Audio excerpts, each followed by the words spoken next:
Hi, this is Adam, Small Town Machine Shop, and it's Sunday, so we're going to do our toolbox tour video.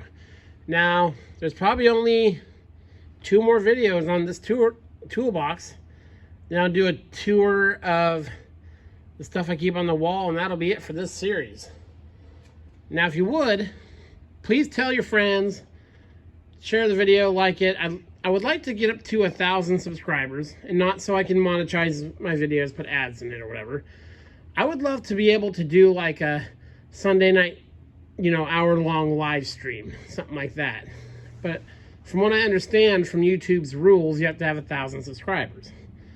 So, I mean, I'm getting close to there, but, a little help would help, go a long way. Because I think that'd be really cool to show you what I'm working on that day, what came into the week, just to, BS with you guys and girls. So, yeah. So, we're going to go through, we'll do 2 drawers today. One's a not very exciting drawer, then we'll go through the top. That, it's a catch-all. Excuse me. Let's start with the drawer. Not that one, not that one. Okay. This is my, let me zoom you out just a bit. Kind of my general automotive type drawer, antifreeze tester. Got these recently. These are battery top post terminal pullers. I got a fancier one. I do a lot of work on, I make a lot of cables and work on a lot of electrical systems. So I have a lot of that stuff around. Here's a, side post wrench. Battery shaver. I kind of prefer these over the brush type. Let's see, I've never had any luck with these nut splitters. To be honest, I haven't used them all that much. And maybe I've just been using cheap ones. But usually this will crack before it splits the nut. So, not a big fan of those. Here are just some offset, bog standard ratcheting wrenches, brake tool. I do use like crow's feet. I got an SAE set. I do not have a metric set yet because I've never really needed them. This is a tool for turning your flywheel, your flex plate. Like if you're bolting a torque converter back up. That's what that guy's for. This tool I use on Chevys.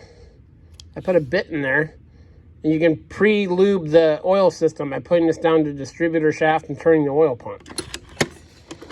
Let's see what's in here.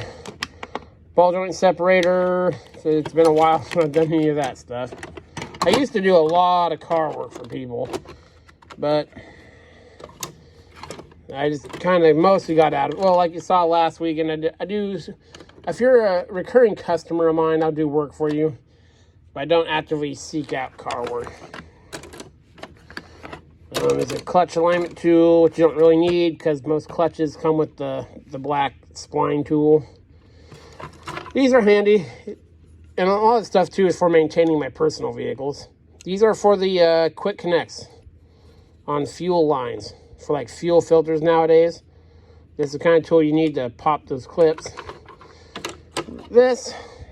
My brother's had some foreign cars that, to redo the brake calipers, you had to turn the piston in. And for how cheap this tool is, did a really good job. This is only like 10 bucks. You can also use a big set of channel locks. That's what I used to use before I got this. So that's handy. Doesn't take up much room. So yeah, just basic automotive stuff. Here's for drum brakes. And yeah, so let's see if it will close. I really need, next year, I'm going to bite the bullet and get me a bigger toolbox. Because I need one.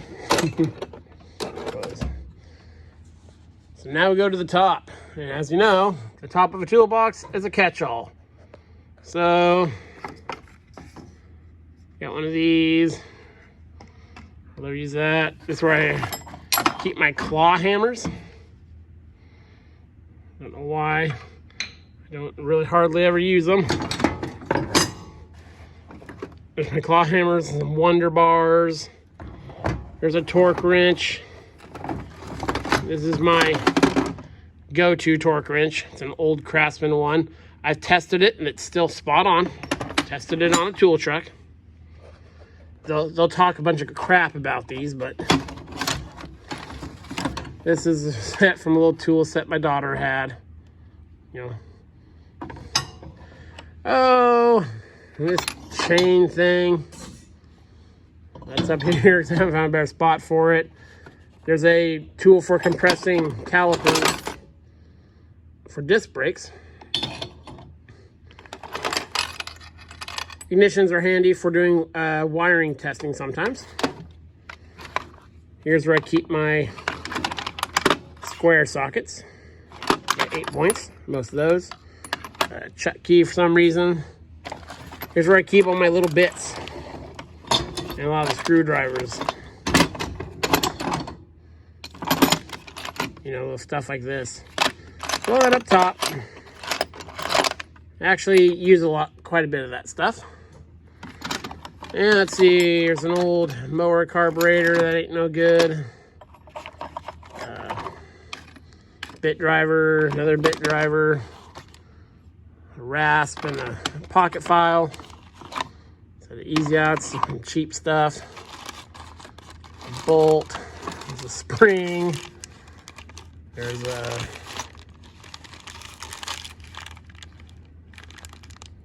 not sure what's in there.